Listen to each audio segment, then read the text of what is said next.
I always wanted to be successful. And I was always motivated and driven and hardworking from a young age. And I knew that hard work is how you can get to where you need to be. But never in my wildest dreams did I think that I would be on TV and all the things that have happened, which we'll get into in a little bit further.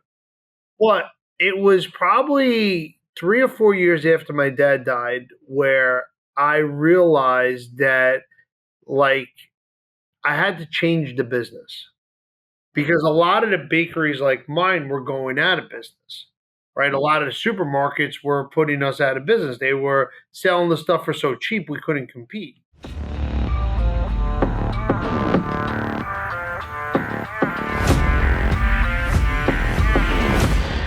What if the defining moment of your life came at 17 and you had to grow up overnight?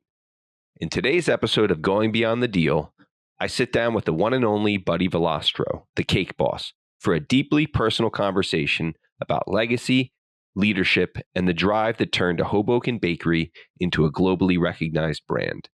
From taking over Carlo's bakery as a teenager after the loss of his father to navigating the early challenges of keeping a family business alive in the face of supermarket competition, Buddy shares how he transformed adversity into fuel. You'll hear the story of how the cake boss came to life, not through agents or auditions, but through grit, relationships, and the relentless belief in the power of storytelling. Buddy also opens up about staying grounded in the whirlwind of fame. Despite all of his success, his proudest accomplishment is still his family. Whether you're an entrepreneur, a creator, or just someone who's had to start from scratch, this episode offers rare insight to what it takes to really build something that is lasting. If you've enjoyed this episode of Going Beyond the Deal, please be sure to leave a review and subscribe today. Hey, everybody. Welcome to the Going Beyond the Deal podcast. I have the one, the only Buddy Valastro, the cake boss. How are you doing today, buddy? Good, man. How you doing? Life is good. Life is good. I figure I'm going to see you twice this week. We'll start today with a little quick podcast recording, and then tomorrow, the 2025 Corporate Growth Awards Lifetime honoree. Yeah, what an honor! I got to tell you, it's a tremendous honor for me. Excited to be part of it, and we're looking forward to tomorrow night. Yeah, for sure, for sure. The one big focus for me for tomorrow night, and I think you'll be excited to hear this, is, my biggest takeaway from spending time with you and your family is the fact that Carlo's Bakery is a New Jersey family business. And that really means a lot to me personally. So super excited about that. But, you guys established Carlo's Bakery in 1910. Can you get into a little bit of the history of Carlo's Bakery itself and when your dad bought into the company in 1964? Sure. So Carlo's Bakery was opened by Carlo Gustafaro, an Italian immigrant, in 1910. And he ran the bakery until 1964. At the time, my dad was working for him. So Carlo's son actually worked for NASA. He was a rocket scientist. He didn't want to be a baker, which my dad was like, hey, why don't you sell me the bakery? So Carlo gave my parents the loan because they didn't have any credit or anything like that, and held the loan. And it was funny because at the time my mom was like 16, right? They were engaged, and my dad was, young. And I remember my mom telling the story of meeting the bookkeeper for the first time. And Mr. Carlos was like, yeah, give the books to the little girl, meaning my mother because she was a kid. Then it's been in my family ever since then. And then I took over in 1994. Yeah. So that's crazy, though. So you didn't take, someone was a rocket scientist, or, wanted to be an astronaut or a rocket scientist. You decided baker and not NASA? Yeah, at this point, I think I could do a little bit of rocket science, with all the chemistry we do with the cakes and stuff like that. It's kind of like its own rocket science, right? We'll call it that. For sure. For sure. So, what are some of your earliest memories of working with your dad at the bakery and everything like that? Oh, listen, working with my dad when I was a kid, he was my hero. Like, he was the guy I wanted to be. Everybody loved him. He was a hardworking guy and just amazingly talented. I wanted to be like him. So when I started going to work, he taught me a lot. Like he was never easier on me because I was a son. He was actually harder on me. And he would tell me things like, respect is something that you're not gonna get because you're my son. You got to earn it. And it's true. Like, yeah, the door would be open. This is my dad, and they would be nice. But then, like, for them to really respect you, it was what your actions and what you did and how you treated people and how you did things. And I learned that my dad just made such an impression on everybody by going the extra step or being there for people, whether it was to hear problems or make them feel special or make whatever the circumstance was. He went out of his way for people, and people went out of their way for him. No, that makes a lot of sense. And, you told me the story when we first met. I mean, your dad sadly passed away, way, way too young. Unfortunately, I had to deal with the same thing. My dad, passed away when I wasn't quite as young as you are, but, I was young enough to still be impressionable. You took over the bakery at 17 years old, dropped out of high school.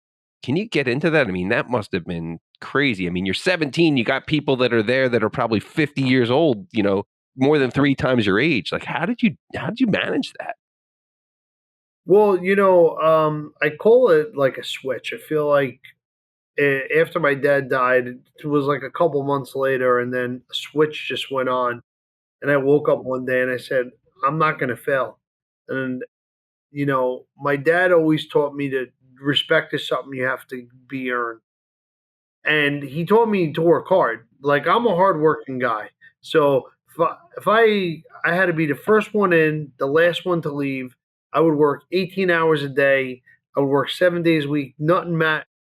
There was only one goal, was to get better and get control of everything. And I had to learn how to humble myself to people who knew more than me so that they would teach me. And then I had to like just get better with repetition. And, it's like training at for the Olympics, right? I mean, you just have to like every day you go up and you make the cakes and you do more and you do more, you get better. And then I started to notice that I'm wired to be efficient. So, like, unfortunately, it's a blessing and a curse, but, like, if I take a shower and get ready, it's 22 minutes exactly. Like it's the same routine to shave, to this, to do my hair, like, it's always, like, exactly the same, I've got it down to a science where you can't be more efficient. You know what I'm trying to say? So, I started applying that or knowing that at the bakery. It's just the way that my mind works. If I'm driving to work, I wanna how's the fastest way to get there? Where am I gonna avoid traffic? So it's everything I do, I try to be efficient. And I I think started I think I noticed that a lot when I was with you. I spent the morning with you and your wife Lisa and Vinny, your CFO. Everything was efficient, 24 cakes a minute. Like everything was very, very, very efficient. that's the way I'm wired, like I'm wired that way. So once I started to get better, I would start to question, well, why can't we use this for whatever? Like, I remember the sheeter at the time. We had like the old fashioned sheeter to roll out. So the only two processes we ever used that for was for like cannolis and lobster tail. That was it. Those machines were like glorified. Nobody touched them and everything else. But then I was like, well, why? If I'm gonna roll out with a rolling pin, why can't I use the machine? And then I started playing and playing and playing and doing, like back in trial and error. And I would always find out ways to be more efficient. Like even in cake decorating, right? So I would set up a system where I would line up 6 turntables at a time. I would only pick up the knife one time, do all the cakes. Like, if you put the knife up and down and you pick up the pastry bag, every time you do that, you waste time. I've seen that in some of you were showing me some of your, inventions and designs as far as like, I remember, I guess it was like the flour to put on the cake and just one shot, it pushes it down. But yeah, you're all about that efficiency. If you don't mind, I just wanted to just go back to one quick point that you said, because this is something that we have in common, right? It's interesting that you said that switch flipped, when your father passed away, because people often ask me the same thing. They're like, Michael, you just like, there was this one moment in time that just happened. And that happened to me when my dad died too. I almost call it like the first day of the rest of my life, if that makes sense. You probably can understand what you're saying. It's like, okay, now I'm taking over. I have to be the one that's responsible for moving this forward for my family. So I respect you a lot for that, buddy. Even more so after hearing that from you, directly.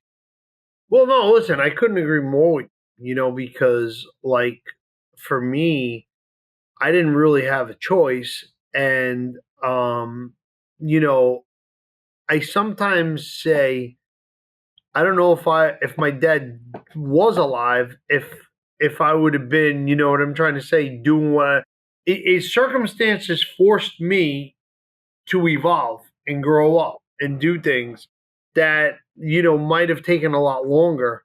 Um, and it turned me into like nobody was going to outwork me. So like my theory was I'm going to work hard, and no matter what, nobody's going to outwork what I'm going to do. Yeah, it's crazy that you say that, and I don't want to get too woo woo, here or anything. But you said it best. I mean, I often think if it wasn't for that, I probably would have never met my wife. I would probably never become an investment banker. I would have never had all these things happen if it didn't happen. And it's like we might not have had the cake boss today. So it's a weird kind of a beautiful, it's tragic Yeah. yet beautiful at the same Yes. time. No. 100%. 100%. So I have to have you tell the story. I've known you. I know you've told the story a million different times, and I've had the pleasure now of telling the story because I heard it directly from the man himself. But you went from taking over the bakery at 17 years old. You earned the respect of this family, of the family of people working at the bakery. How do we go from Carlo's Bakery to the cake boss and the personality that it is today? This is a great story, so you have to tell it to the listeners. Yeah, absolutely. Well, again, this is the part that people don't believe, but like, I never set out to be on TV. Like, one of my goals was never like to be, I always wanted to be successful. And I was always motivated and driven and hardworking from a young age. And I knew that hard work is how you can get to where you need to be. But never in my wildest dreams did I think that I would be on TV and all the things that have happened, which we'll get into in a little bit further. But it was probably 3 or 4 years after my dad died where I realized that, like, I had to change the business because a lot of the bakeries like mine were going out of business, right? A lot of the supermarkets were putting us out of business. They were selling the stuff for so cheap we couldn't compete. It just was like, we it just wasn't there. I remember it was a moment I was like frying donuts. It was like 3 o'clock in the morning. And I'm thinking to myself, well, how many donuts do I got to make $1,000 profit, right? Like, and if I throw away half these because they don't sell, then where am I? And I'm like, at the time, cake decorating was really, you started to see like cakes in magazines, and you would hear things like $1,000 or a $2,000 wedding cake. It was like, holy shit, like, wow, like, oh my God, it was mind blowing. So I was always very artistic, and I was good at cake decorating. So I said to the supplier, I'm like, bring me some of that fondant stuff. I'm going to teach myself. So I taught myself how to do it, and I started making beautiful cakes, and I put them in the window because I was like, oh, so I take this cake that would have been $250. I'm going to slap some fondant on it and decorate it, make it look pretty. Now it's 1,000, and it's going to take me an extra 2 hours or an hour. Like, hey, you know how many donuts you got to sell to do that? So I kind of changed the business. I changed course of what we had to do, and I got one day I had a beautiful cake in my window. I think luck has to do with things too. I think I'm a lucky guy. I'm blessed in a lot of ways, but because I was in Hoboken, I would always put beautiful cakes in the window. One day, a woman walked by and she's like, "Oh, I work for Modern Bride magazine." She's like, "Your cakes are phenomenal. I would love to feature you." And I was like, "Oh my god, it's like a dream come true." So I went there. I made a beautiful cake for them, and I made friends with the editors. I gave them cookies and lobster tails, and I learned because look, you're investment bankers. It's relationships. It's all it's about, baby. Right? It's Absolutely. relationships. It's how you treat people, how you come through. Like, you want in your Rolodex the guy that you're going to call and he's going to make it happen. Absolutely. I was that guy for the magazines. They could call me on a Friday and say, "We need something tomorrow," and I would have it there. And it would be exactly what For our they younger want. listeners, we might need to tell them what a magazine is, because this was another thing that you told me that was actually really funny, right? Because now it's like, okay, I'm getting married. Let me go on the internet and figure this out. Back in the day, brides would buy stacks of magazines, right? Exactly. So that was where you went for a honeymoon, for a dress, a tuxedo, cakes, and only the top were always in them. Luckily, because I was in Hoboken, all the magazines were based in New York, so proximity was great. And then I was in that same Modern Bride for I think 3 years straight, every single issue. And then you're in Modern Bride, then Brides Want You, For the Bride, Today's Bride. We were in like 200 different publications for over 10 years. And then I got known as being like a premier wedding cake baker in the tri state. So, like, before I was the cake boss, every Saturday and Sunday, I would do my wedding consultations. And I would meet with brides from 8 in the morning till 6 at night, every half an hour on the hour. And there was a 2 month wait to get an appointment with me just for me to make your cake at the time. So we were doing like 50 to 70 wedding cakes a weekend. And I would meet with every bride. It's funny because a lot of people will see me and be like, "Do you remember I did a consultation with you? And like you were so nice." And they're like, because what you see on TV or what you see here, what you see is what you get. This is who I am. Absolutely. And I love that interaction, right? And I'll tell you something else, like not to, but when you learn to meet with that many people, you learn how to read people. Absolutely. So once I learned how to read people, I think that later on, when I got into bigger business and everything else, there was a set of skills that I learned throughout my years that kind of like dovetailed me into this. And I always felt like honesty was the best policy in the sense where I didn't want to oversell the cake, right? So, like, if I knew that, let's just say a couple, it was a little tight, they were going to be like, whatever, I would say, "Hey, listen, you know what? You don't need the sugar flowers. Let your florist put the flowers on." And because what for me, I said, put the other $1,000 towards the house you're going to buy because then they would come back for their kids' birthdays or every cake because I was honest about what it was. And so after being a successful, we'll call it baker in the metropolitan area, they started doing these cake competition shows. And where would they look to find the bakers? They wouldn't know. I mean, listen, you were going back to, it was like the infancy of the internet. It's not like you could Google something and then all this stuff pops up. It wasn't like that back then. Okay. Yeah. I don't So think I had a cell phone when you first took over the bait. Personally, I don't think I had a cell phone at the time. exactly. So we we wind up getting a call and they're like, "We saw you in the magazines. Do you want to compete on a competition?" So again, my business sense was like, I can't hurt business. Like I was seeing how busy I was from all the publicity in the magazines. People couldn't get an appointment with me. I'm like, of course, it's great for business Yeah. and we're growing.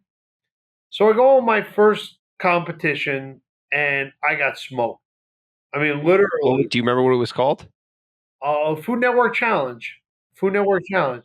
But it was a Christmas cake. And to be honest with you, I was more of like the cakes I was doing was wedding cakes. I wasn't doing the transformer cakes or the crazy cakes that I did on Cake Boss. That I was doing what made money. Like I always was where I was a businessman. So it was like, you know, I remember arguing with another baker. I think it was like 2004. I made this cake for the Today Show. Today throws a wedding, and I got voted like the best wedding cake in the country. So now, when I made that cake, it took me like 12 hours to figure it out. Like I worked in detail and this and that. But then I got so efficient at it, it took me 2 hours to make it. I could be able to do it in 2 hours because it was just streamlined. So I would have that on display, and a lot of brides like, "Oh my god, I love it! This is my cake. This is my cake." So every time I would sell the cake, it would be like a $2,000 home run because I knew how to do it. The bride loved it, and I would have other bakers be like, "Well, don't you want to do something unique?" I want to give the people what they want. If they want to, this is the cake you want, do it. If you want to change it a little, like I wasn't like, oh, I'm this artist and I can only do a one of one. You know, when people would say, "Oh, I want that exact cake," I was like, "Whoo, perfect." Like it's easy, like it's already figured out. You know what we call that? We call that being a needs-based salesperson, right? Because it's funny, I was talking to our mutual friend, Eddie Condello, the other day, who introduced us, a great banker from Ocean First Bank, one of the best bankers I know. He introduced us, and like that's the thing we talk about all the time. It's like, especially if somebody can't afford something or, they want, it's just give people what they want. Don't try to sell them something they don't need. Lead with value and good things will come back. That's all it comes down to. And honestly, I learned that firsthand. Yeah, for sure. So go on to the show and make an impression with the producers. And I said, look, you got to put me in a wedding cake one. I'm like, I'm really not. I don't really carve and sculpt cakes. It's not what I do. I make wedding cakes. So they call me back for a wedding cake competition. And I'm like, all right, now that's it. So go in this competition. I do this beautiful 4-tiered cake. I do a groom's cake, and I finish 2 hours early. Okay. I'm looking at all the cakes, man. I had the best cake. I'm like, I'm going to win. This is like in the bag. It wasn't even fair. It was like unfair. And it's a true story. I love it. You know what? And I wind up losing. Okay. I think they punished me a little because I was done early or whatever the case may be. But at the end, I was so aggravated. I was in the kitchen and the camera guy, his name was Tony. I'll never forget it. Came to me. He's like, he's like, I saw your, he's like, you were great today. And I'm like, yeah, I can't believe I lost. He goes, no, not your cake, you. I'm like, what are you talking about? He's like, you're charismatic. He goes, you pop off camera. He's like, you need your own show.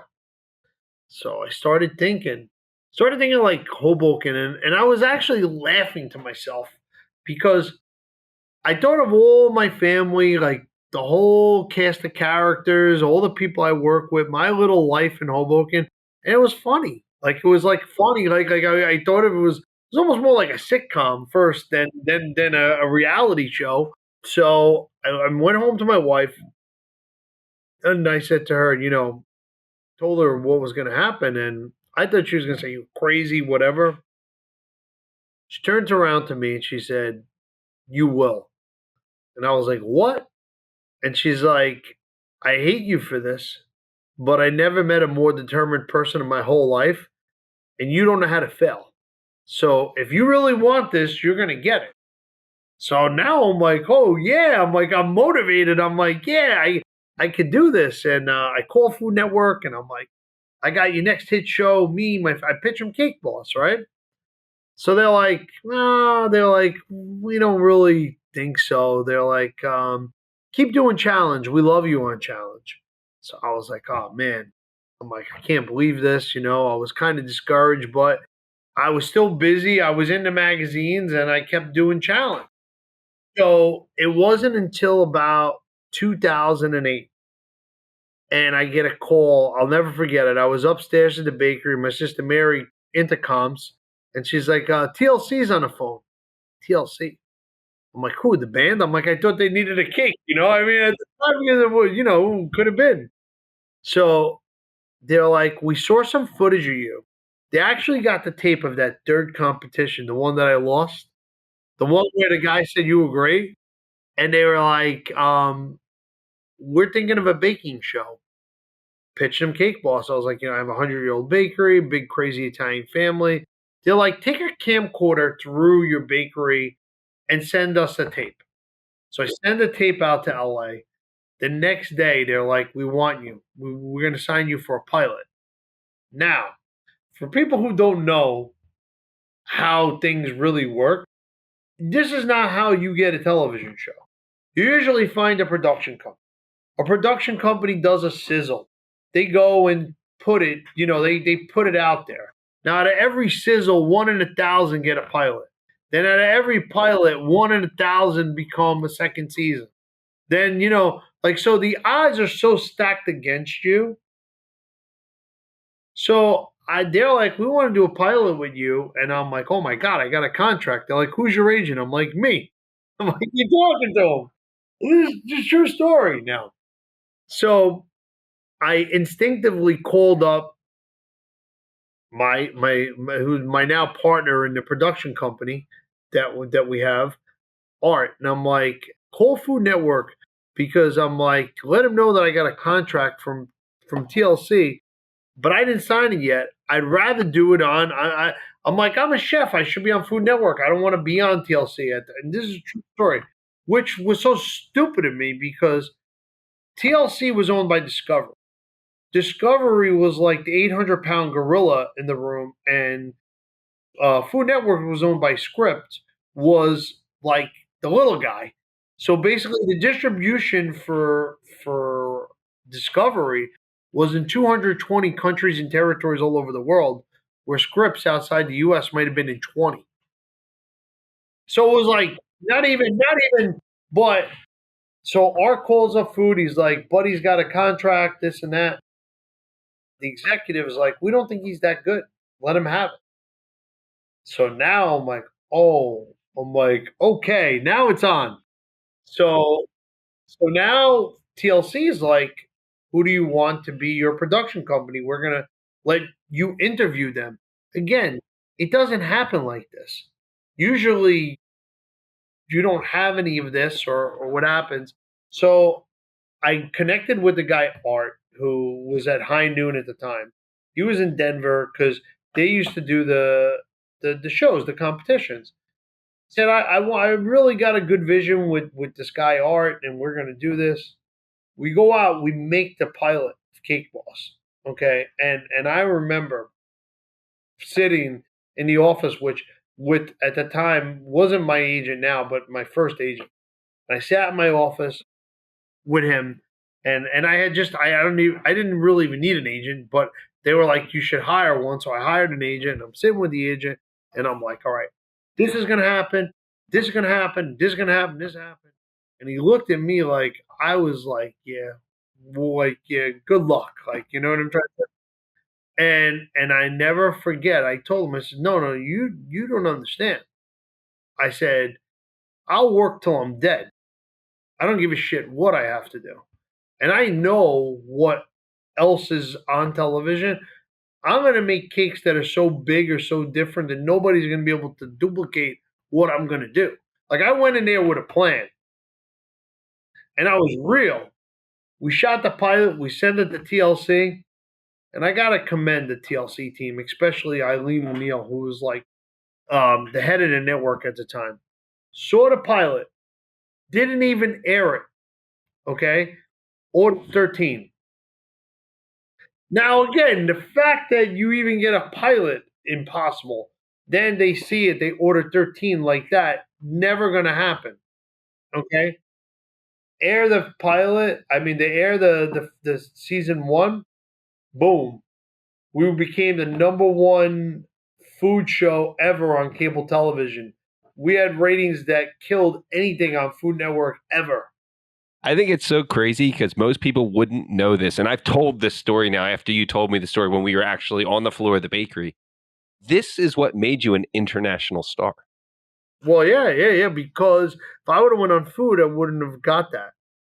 It's crazy. It's crazy. So now looking back at it, that was the best thing that ever happened to you. God was on my side. I think definitely my father and well, time my mother was with us, but my father was definitely looking down on me.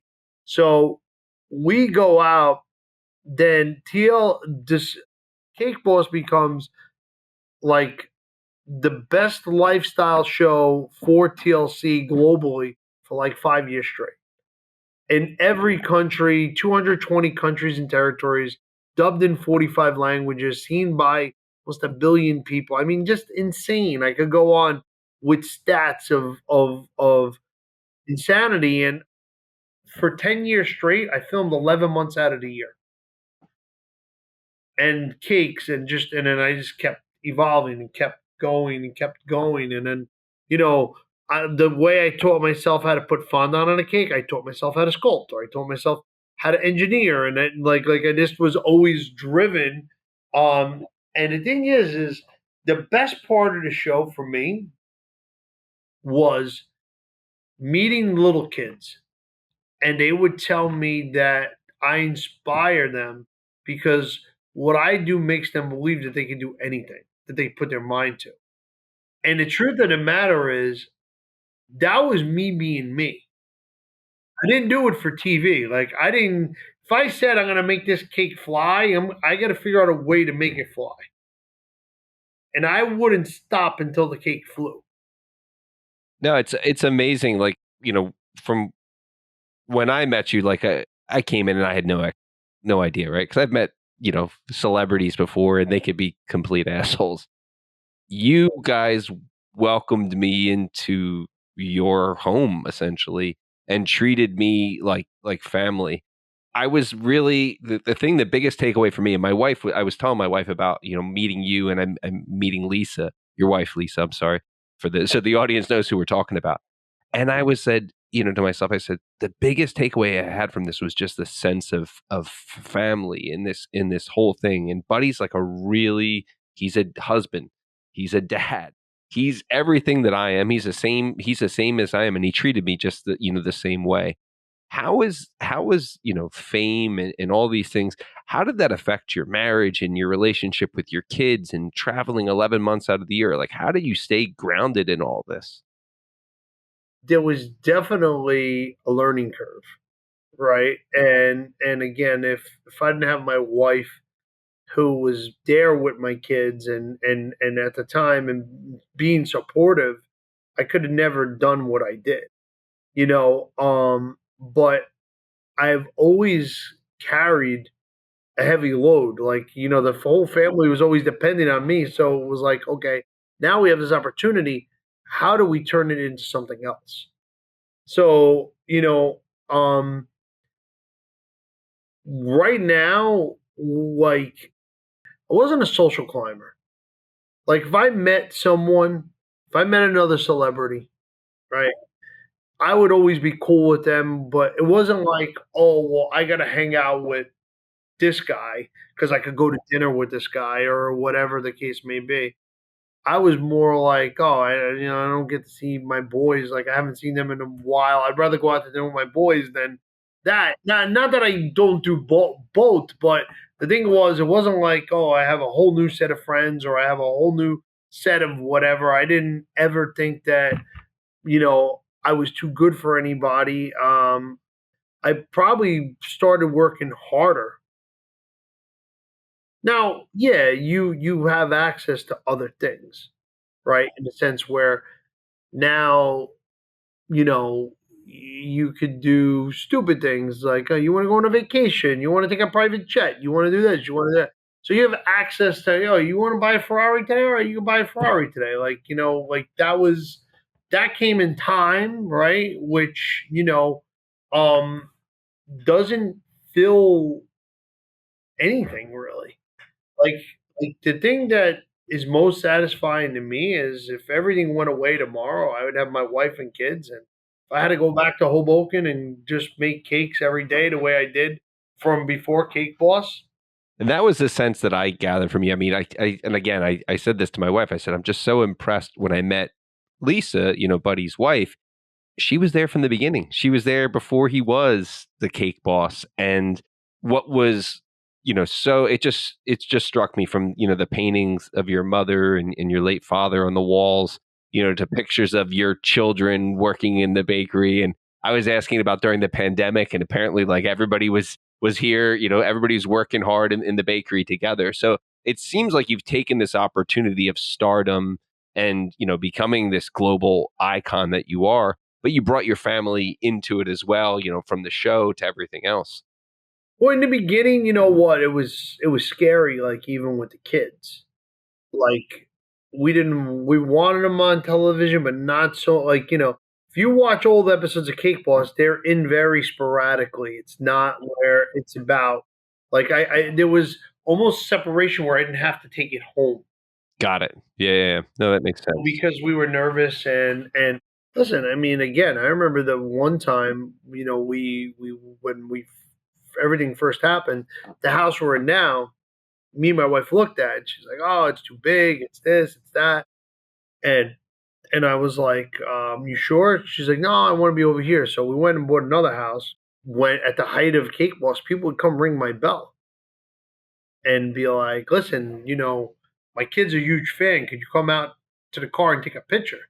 My wife's like, "The kids ain't going outside to play alone because they were babies at the time." She's like, "I want the house with the gate." She's like, "All right, we're moving to the other house where they could be on lockdown, and that's what we did. Like you want them to live as normal, but you also don't want them unprotected.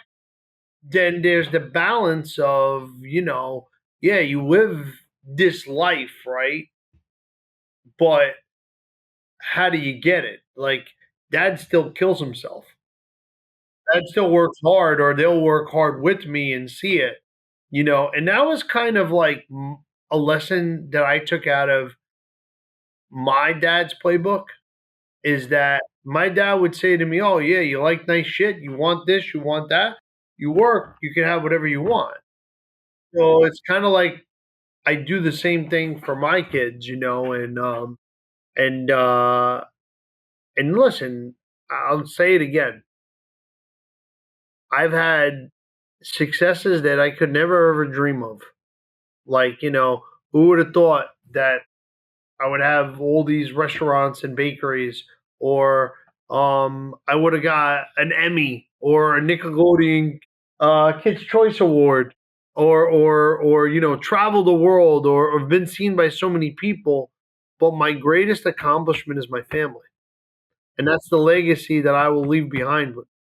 Well, I got to tell you, it's definitely prominent and it's known. As soon as I walked in, that's what I noticed right away, and that's what I took away from it all. So, with all this craziness and all the hard work, I mean, I know in talking to Lisa, long, long days for you there. She said I actually spend a lot more time in the bakery now, just so I can spend more time with them because you guys are starting to slowly but surely become empty nesters as your children get older. But how are you maintaining that balance personally? Are there any things that you're doing on a daily basis to keep yourself in the zone from, exercise or meditation or journaling? Is there anything that you do? What's the secret sauce to making buddy buddy? Well, the thing is realistically, I do about 20,000 steps a day. This place is big. You were here. I am on the go, and I'm here from like 5 6 in the morning until, depending on the day, it could be 10 11 o'clock at night. So I'm always good for 18 20,000 steps. So I get my cardio in that way. Um, every week I I have a 2 hour massage. And in my massage, I try to process things that are, whether it's an idea or a problem, and I process them so that it's. I know it's crazy because my wife's like, I can't believe you go lay down and get a massage and you want to think, but it actually helps me, right? It's just something that works for me. Um, I don't know if I told you this when you were here, but we redid the factory about it's coming up on almost a year now, and I had to like reinvent everything, the lines, the way things were. I have never worked so hard in my life the last year, and I mean that like honestly. Like there was probably a month or two in this year where I slept in my office because I was just here 18, 20 hours a day. But I feel like we're starting to make some headway, and I feel like I'm doing things that are revolutionary. You really are. I mean, I was so impressed. I wanted to get into that next. I mean, like I got a chance to see everything that spent the time with. You showed me you have a little, shower and bedroom there just in case you have to, stay overnight. But can you get into like some of the reasons why you had to do all this? I know the answers already, but I wanted you to kind of get into some of the newer things that Carlos Bakery and the Cake Boss kind of brand is doing. 'Cause I saw that, but I wanted you to share with our listeners. Yeah, so we're definitely going into like different supermarkets, right?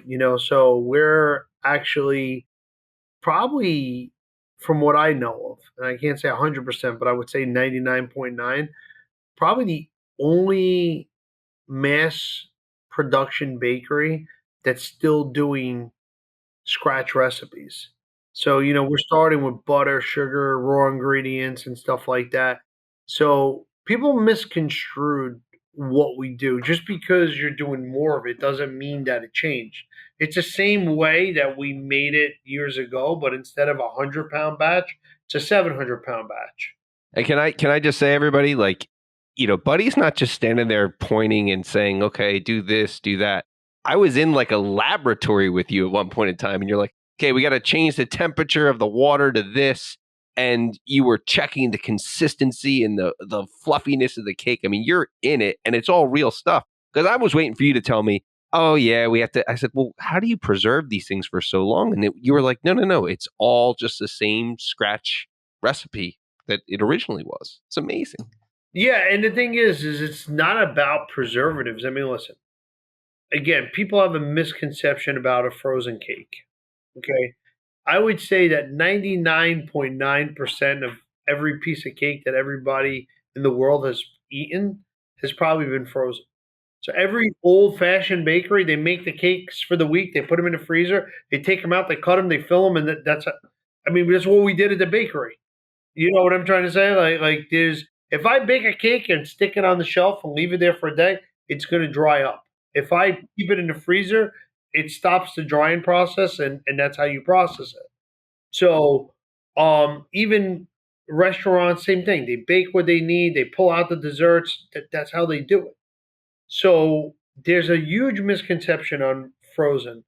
And then like we take the specific gravity or the viscosity of every single cake batter and the moisture content. So we're running a 6.8 specific gravity to 33 to 35% moisture content.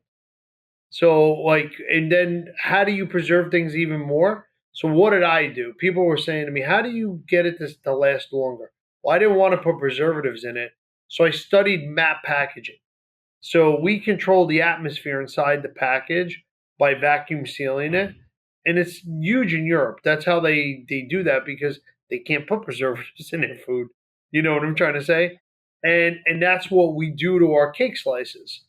But I didn't. I wasn't scared of it. I'm like, all right, how are we going to get a longer shelf life?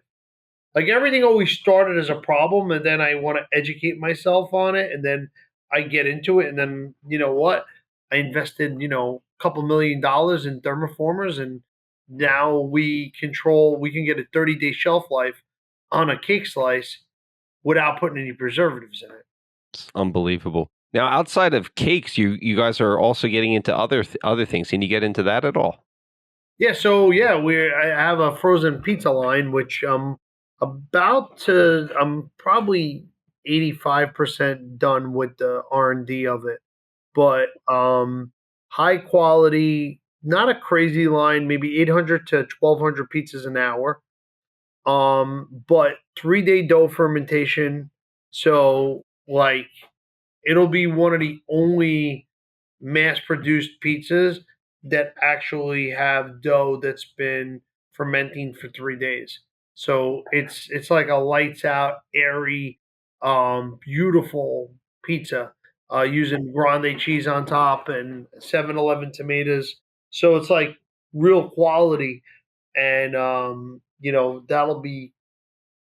I'm finalizing that. I actually got equipment, and this has been probably a 3 or 4 year project, and I found equipment that the rollers simulate hands, so we don't activate the crust with a press, because if you use a press, then you have to use heat, which will stretch the dough, but then it starts the cooking process, like so.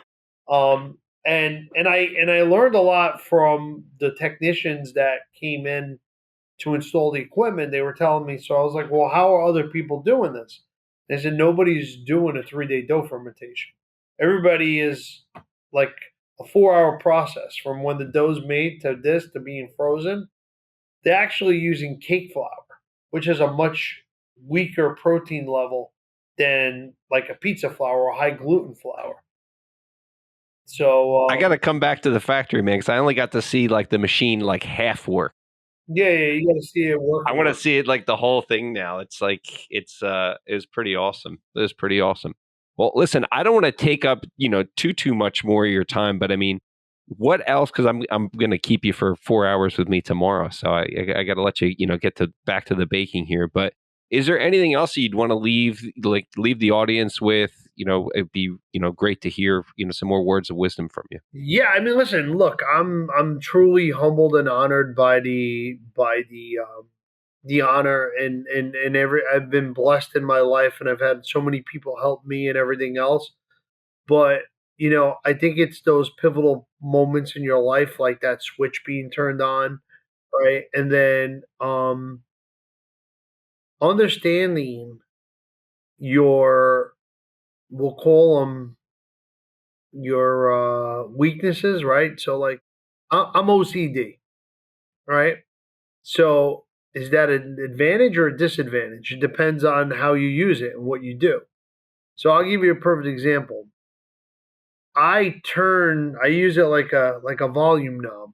So if I'm really focusing on trying to get something done, I turn up my OCD, and I turn it up where it's to the point where I'll go home and I'll see there's a light bulb out, there's a crumb in the corner. This isn't fixed. Why isn't this? Why is that? Because I'm so into it, where you're so riled up where you could have a panic attack. You got to know how to like play with that knob and go just enough. Over the years, I've learned to use it to that advantage, but you could drive yourself nuts. Outside of the massages, though, how do you turn the knob? How do you turn the knob down? What else do you do to just chill out? You got to disengage, man. You got to shut your brain off and just like stop thinking about it. You have to kind of like I honestly, years ago, I used to have panic attacks, and when I was younger, and I knew it was all in my head. Like I had to outthink it, and then I was able to like breathe and get without any medication and anything else like that. But you know, from my perspective, there's part of me that's still a little kid that I dream up like, oh, I can make a cake and build it into a spaceship and it could fly to the moon. So there's part of me that actually thinks, all right, how can I do that? Right. So you have to like dream big, and then you have to have the work behind it, and use the obsessive compulsiveness to kind of figure it out, and then got to make it happen. You got to be willing to take the risks, and not everything I did panned out, but when you have a mistake, it's how do you get back up and continue. For sure. So where can everybody, follow along with Buddy the Cake Boss and Carlo's Bakery and the family? Where can we find you guys? I think we're on everything: TikTok, Instagram, Twitter. All the different platforms. And then uh, we'll see you guys tomorrow night, I guess. Sounds like a plan. Well, buddy, thank you for joining us on the show today. I appreciate you joining us, and I look forward to seeing you tomorrow, my friend. Have a great one. Me too, brother. Take care.